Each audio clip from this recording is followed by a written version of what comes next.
एक बार अगेन आपका स्वागत है। और अब जो है स्टॉक जो 7, 8, 9, 10 नंबर के हैं, 7 और 8 हमने लिया है मिड कैप आईटी, जो बहुत हाई बीटा बिहेवियर इनका होता है, कोफोर्ज और परसिस्टेंट।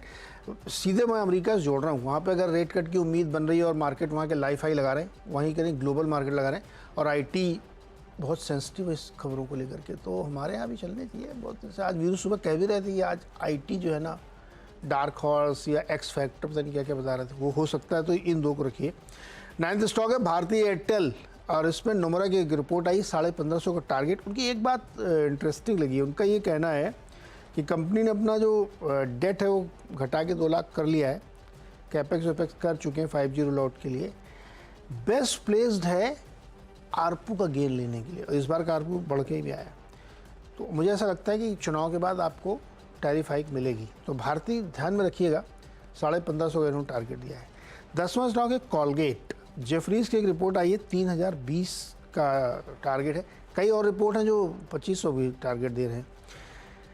बट मैं एक चीज़ आप लोगों के साथ शेयर करना चाहता हूँ, चैनल चेक है मेरा, किसी भी दुकान में आपको शायद कॉलगेट की कभी पूरी रेंज दिखेगी नहीं, मिल ही नहीं रही, वो रखते नहीं है, पता नहीं क्या है, इतनी बड़ी रेंज, इतने अच्छे प्रोडक्ट हैं। उनका एक पेरियो गार्ड करके एक टूथपेस्ट है, बहुत बढ़िया है, वो इंटरेस्टिंग मैंने इसको किया।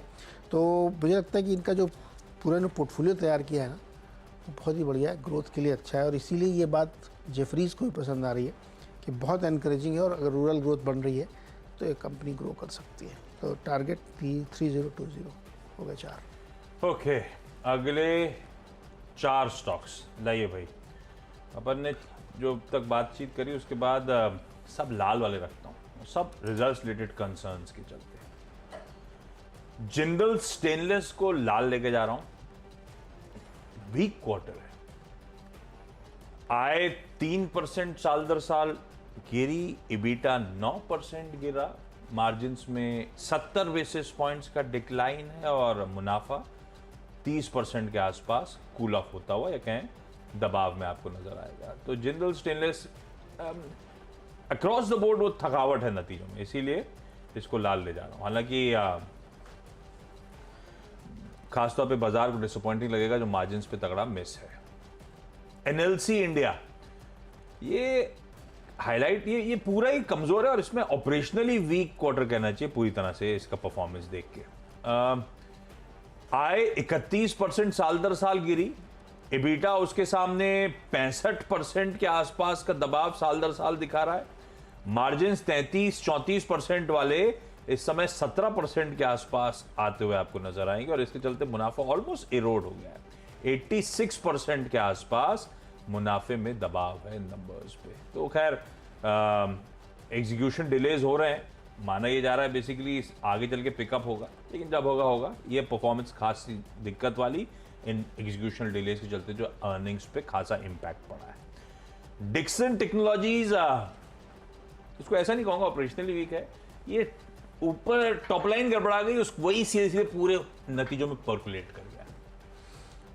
अब नंबर्स में देखेंगे आप, आय 52% बढ़ी साल दर साल, पर स्ट्रीट क्या पेंसिल कर रहा था, ये सब जेवी प्रोडक्शन शुरू कर रहा था, 76% आय बढ़ेगी, तो बढ़ी उसके सामने केवल 52%। अपने आप में बहुत स्ट्रांग, लेकिन एक्सपेक्टेशन तो कहीं ठंडे पड़ गए, और वही हुआ फिर उसके बाद। इबीटा एक्सपेक्टेड था 39% बढ़ेगा, इबीटा बढ़ा 17% ही।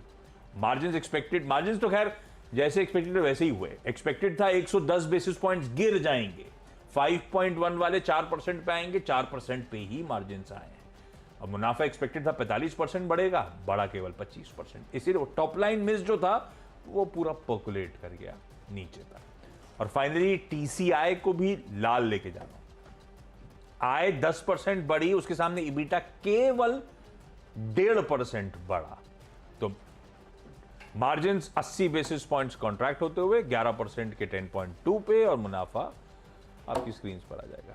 तो टीसीआई एक्सप्रेस आपकी स्क्रीन पे, ये कहानी है नतीजों की। क्विकली 10-10 की टीम पूरी, ब्रेक लेते हैं, ब्रेक के उस पर जब लौट के आएंगे तो टीम्स का एक क्विक रैप।